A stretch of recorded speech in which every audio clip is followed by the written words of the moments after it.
បាទការសម្រាប់បងប្អូនដែលចង់ទៅរស់នៅប្រទេសអាល្លឺម៉ង់បាទទៅស្វែងរកប្រទេសអាល្លឺម៉ង់ដោយសារមួយរយៈនេះខ្ញុំឃើញមានគេសួរច្រើនហើយក៏មានការផន់ច្រឡំមួយចំនួនអញ្ចឹងខ្ញុំធ្វើវីដេអូនេះដើម្បីពន្យល់លម្អិតពីកម្មវិធីមួយហៅថា German Opportunity Card កម្មវិធី German Opportunity Card ហ្នឹងគឺគេបង្កើតឡើងដើម្បីផ្ដល់ឱកាសឲ្យបរទេសបាទដែលមានសញ្ញាបត្រចាប់ពីថ្នាក់បញ្ញាបត្រឡើងទៅមានឱកាសទៅប្រទេសអាល្លឺម៉ង់ដើម្បីស្វែងរកការងារជំនាញធ្វើបាទហៅថា skill work ព្រោះឯនៅប្រទេសអាល្លឺម៉ង់បច្ចុប្បន្នហ្នឹងគឺកំពុងតែខ្វះ skill worker ហ្នឹង7លាននាក់បាទប្រហែលជា7លាននាក់អញ្ចឹងបងប្អូនទាំងឡាយណាដែលចាប់អារម្មណ៍ចង់ប្រើសមត្ថភាពរបស់ខ្លួនទៅស្វែងរកការងារធ្វើនៅអាល្លឺម៉ង់ហ្នឹងគឺបងប្អូនអាចសិក្សានៅកម្មវិធីនេះបានលក្ខខណ្ឌកម្មវិធីហ្នឹងគឺត្រូវមានសញ្ញាបត្រចាប់ពីបរិញ្ញាបត្រឡើងពីសាលាដែលគេទទួលស្គាល់ហើយនឹង degree គឺសញ្ញាបត្រយើងហ្នឹងគឺស្មើនឹងសញ្ញាបត្រនៅប្រទេសអាល្លឺម៉ង់បាទហើយតាមបទពិសោធន៍ខ្ញុំជួបភ្ញៀវមួយរយៈនេះឃើញថាសាលាភាគច្រើនអត់អីទេគឺភាគច្រើនមាននៅក្នុង list របស់គេប៉ុន្តែអ្វីដែលជា concern គឺ degree យើងមួយចំនួនអត់ដូចរបស់គេបាទប្រហែលអត់ដូចអញ្ចឹងសម្រាប់បងប្អូនដែលគាត់មាន degree នឹងដូចតែម្ដងមានសញ្ញាបត្រមានសាលានឹងត្រូវតែម្ដងបងប្អូនអាចដាក់ផ្ទាល់ហើយបើសិនជាត្រូវលក្ខខណ្ឌហ្នឹងគឺការ process ឯកសារហ្នឹងត្រឹមតែ1ខែទៅ2ខែទេបាទគឺប្រើពេលលឿនមែនតើហើយបើសិនជាសញ្ញាបត្ររបស់យើងឬក៏សាលារបស់យើងហ្នឹងมันមាននៅក្នុង list របស់គេយើងត្រូវឆ្លងកាត់នៅការវិតម្លៃសញ្ញាបត្ររបស់យើងសិនបាទហើយការវិតម្លៃហ្នឹងគឺបងប្អូនអាចធ្វើខ្លួនឯងក៏បានដែរបាទគឺ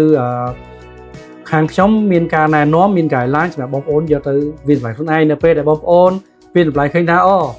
វាសមាមាត្រជាមួយនឹងសញ្ញាបត្ររបស់គេហើយបងប្អូនអាចដាក់បានដែរ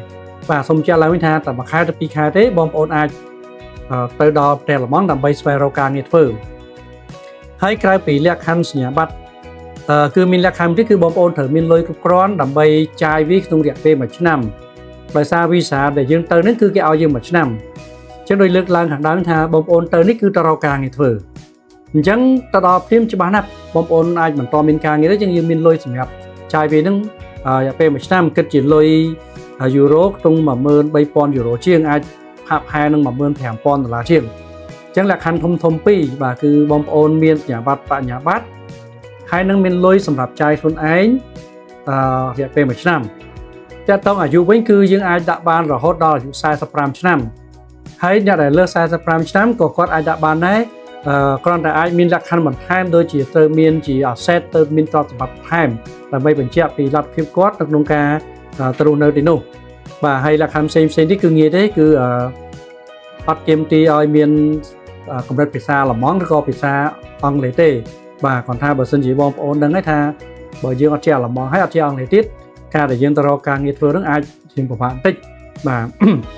ហើយនៅចន្លោះហ្នឹងមានបងប្អូនសួរថាចុះបើយើង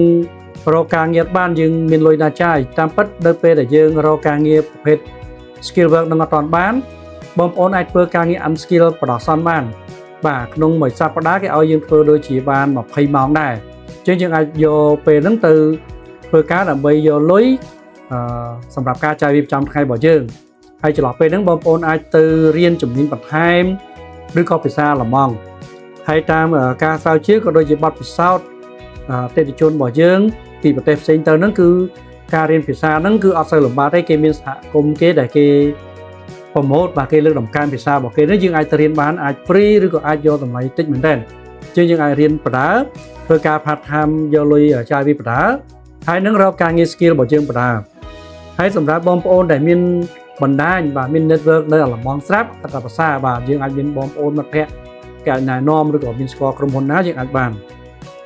តែទៅនឹងការរកការងារគឺយើងមិនមានការងារស្រាប់ប៉ុន្តែយើងផ្ដល់នៅព័ត៌មានដូចជា website នៃការជ្រើសរើសបុគ្គលិកទៅតាមជំនាញរបស់បងប្អូនគ្រប់គ្នាបាទហើយបងប្អូនចេះភាសាអង់គ្លេសអត់ចេះអាល្លឺម៉ង់អត់ហើយមានជំនាញខាងអីយើងមាន website ផ្ញើជូនបងប្អូនរើសបានហើយដំណើរការនៃការរៀបចំកក់កន្លែងឬក៏រៀបចំ visa ឬក៏បើកគណនីដើម្បីដាក់លុយតម្កល់យើងហ្នឹងគឺយើងជួយបាទយើងជួយមកចប់ហ្នឹងហើយអ្វីដែលសំខាន់មួយទៀតគឺតាក់ទងជាមួយនឹងថាតើការចំណាយប្រមាណសម្រាប់ពេលនេះគឺយើងមាន promotion ពិសេសបាទវាកម្មវិធីនេះថ្មីនៅប្រទេសកម្ពុជាយើងគឺខ្ញុំទុំតាផ្សាយបានតិចតួចទេ ចឹងយើងយកតែ$1,400ទេសម្រាប់សេវាបកគោវីសាយើងបាទហើយនៅក្នុងនេះក៏យើងមានការធានាក្នុងករណីដែលយើងមិនទទួលបានវីសាទៅក្រុមហ៊ុន refund លុយវិញបាទពលលុយត្រឡប់វិញបាន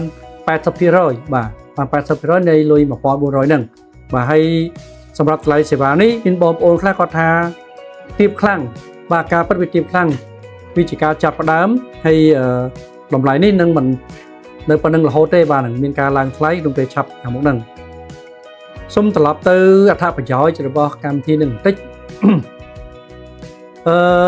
នៅពេលដែលបងប្អូនមានការងារហើយមានការងារ skill work ហើយយើងមានកងត្រាយើងមាន employer sponsor ហើយបងប្អូនអាចបដូរប្រភេទ visa ទៅជា work visa បាននៅពេលដែលបងប្អូនបដូរបាន work visa គឺបងប្អូនទទួលបានអត្ថប្រយោជន៍ខ្លាំងមែនទែនគឺទី1បងប្អូនអាចមកធានាប្តីឬក៏ប្រពន្ធរបស់ខ្លួនព្រមទាំងកូនក្នុងបន្ទុកទៅបានបាទពេលទៅដល់ប្តីឬក៏ប្រពន្ធនឹងអាចធ្វើការប្រលុយបានហើយកូនគឺគាត់ឲ្យរៀននៅសាលារដ្ឋរបស់គេនឹងអត់បង់លុយទេបាទគឺល្អមែនទែនហើយសូមចាត់ថានៅព្រះអាឡម៉ង់គុណភាពនៃការអប់រំគឺខ្ពស់ខ្លាំងបាទអញ្ចឹងវាក៏វាជាអត្ថប្រយោជន៍មួយធំធេងមែនទែនហើយក៏ជាគោលដៅចម្បងដែលបេតិជនខ្ញុំភាគច្រើនហ្នឹងគឺគាត់ដាក់កម្មវិធីនេះគឺគាត់សម្លឹងឃើញឱកាសដែលឲ្យកូនគាត់បានរៀន free នៅទីនោះបាទហើយយើងនឹងមានលក្ខខណ្ឌផ្សេងមួយចំនួនទៀតបាទនៅពេលដែលបងប្អូនបានការងារធ្វើហើយធ្វើបាន1ឆ្នាំ2ឆ្នាំបងប្អូនរៀនភាសាគេបន្ថែមទៅបាទនៅពេលចេះភាសាគេដល់កម្រិតដែលយើងអាច apply យក permanent resident បានសិទ្ធិរស់នៅអចិន្ត្រៃយ៍បានបាទអញ្ចឹងខ្ញុំគិតថាឱកាសនេះគឺល្អមែនទែនជាពិសេសសម្រាប់បងប្អូនដែលគាត់ចង់បានចេញក្រៅប្រទេសបានលឿនបាទហើយចំណាយលុយតិចបាទសេវាធូរ$1,400ហើយប្រើពេល1ខែទៅ2ខែតែប៉ុណ្ណោះអញ្ចឹងបើសិនជាបងប្អូនចាប់អារម្មណ៍ចង់បានព័ត៌មានបន្ថែមឬក៏ចង់សិក្សាមើលថាតើសញ្ញាបត្របងប្អូននឹងគ្រប់លក្ខខណ្ឌអត់បងប្អូនអាចភ្ជាប់មក Telegram ពួកខ្ញុំបានហើយផ្ញើសញ្ញាបត្រមកពួកខ្ញុំនឹងផ្ទៀងជូនបាទអញ្ចឹងសូមអរគុណបាទ